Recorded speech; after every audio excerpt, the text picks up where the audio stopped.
শহরের বুকে আলিশান অট্টালিকা না থাকলেও গ্রামের বুকে মাথা গোঁজার মতো ছোট্ট একটা জায়গা আছে। গ্রামের প্রাকৃতিক দৃশ্য, আলো, বাতাস এসব আপনি কখনো সোশ্যাল মিডিয়া দেখে পরিপূর্ণভাবে অনুভব করতে পারবেন না। আজকের এই ভিডিওতে স্পেশালি আমি আমার গ্রামের বাড়িতে কি করলাম, কি খেলাম সেটাই দেখানোর চেষ্টা করব। Hello everyone, this is Sagar, welcome to my another blogs.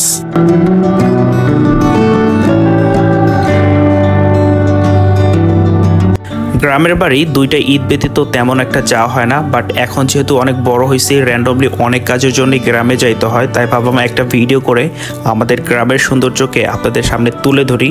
বাসে করে আমাদের গ্রামের বাড়ি যেতে 2 থেকে 3 ঘন্টা লাগে। ও হ্যাঁ, আমাদের গ্রামের বাড়ি হচ্ছে মাদারীপুরে। আপনারা যারা মাদারীপুর থেকে এই ভিডিওটি দেখছেন অবশ্যই কমেন্টস করে জানাবেন যে আপনারা মাদারীপুরের কোথায় থাকেন।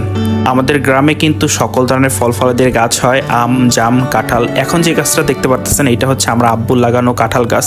এটাতে বেশ কিছু কাঁঠাল হয়েছে, তাই ভাবলাম একটু ভিডিও করি। ও হ্যাঁ, আমাদের এই গ্রামের নাম কিন্তু আম গ্রাম, বিকজ অফ এইখানে অনেক আম গাছ আছে আর হচ্ছে আম হয়।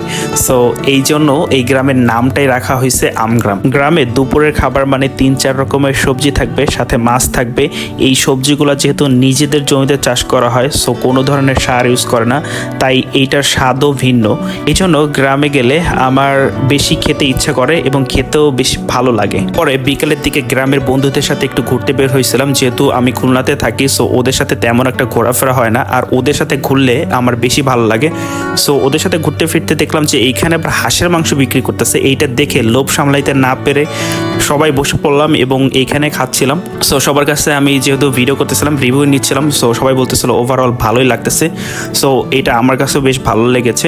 সো আপনারা যারা এই আমাদের গ্রামের বাড়ি থেকে এই হাঁসের মাংস খেতে যেতে চান অবশ্যই কমেন্টস করবেন, আমি অবশ্যই ঠিকানা কিন্তু কমেন্টসে উত্তরে দিয়ে দেবো। পরে সবাই মিলে আমরা গ্রামের মেলাতে চলে গিয়েছিলাম, আর এইখানে মানুষের পিঠে বড়শি দিয়ে এইভাবে ঘোরানো হয়। এই মেলাটা আসলে বাংলাদেশে আর কোথাও হয় কি না আমার জানা নেই। আপনারা যদি জেনে থাকেন তাহলে অবশ্যই কিন্তু কমেন্টস করে জানাবেন যে বাংলাদেশে আর কোথায় এরকম মানুষের পিঠে বড়শি দিয়ে এই মেলা হয়। আর এই মেলাটা কিন্তু বেশ ফেমাস একটা মেলা, এইখানে অনেক মানুষ আসে, আর এইটা কিন্তু প্রতি বছরই এইখানে হয়ে থাকে। সো আপনারা যারা এই মেলায় উপস্থিত ছিলেন তারা কিন্তু অবশ্যই কমেন্টস করে জানাবেন। এইবার আপনাদেরকে গ্রামের মেঠো পথ, রাস্তাঘাট এবং জমি জমা দেখানোর চেষ্টা করি। সো গ্রামের প্রকৃতি এতটা সুন্দর আপনি কখনো কল্পনা করতে পারবেন না, এবং আপনি এই সোশ্যাল মিডিয়াতে আমার ভিডিও দেখে কখনো পরিমাপ করতে পারবেন না যে এই প্রকৃতি এতটাই সুন্দর।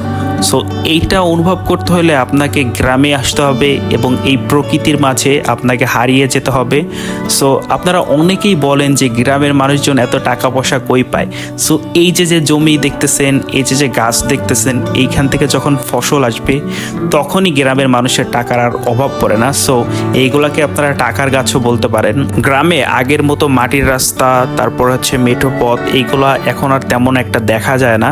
সো এই ছিল আজকের এই ভিডিওটি কেমন লেগেছে অবশ্যই কমেন্টস করে জানাবেন। আপনারা যারা আমার এই পেজে নতুন দর্শক আছেন তারা অবশ্যই কিন্তু আমার পেজটি ফলো দেবেন, এবং ইউটিউব চ্যানেল থেকে যারা এই ভিডিওটি দেখছেন অবশ্যই কিন্তু ইউটিউব চ্যানেলটি সাবস্ক্রাইব করবেন। Thank you so much.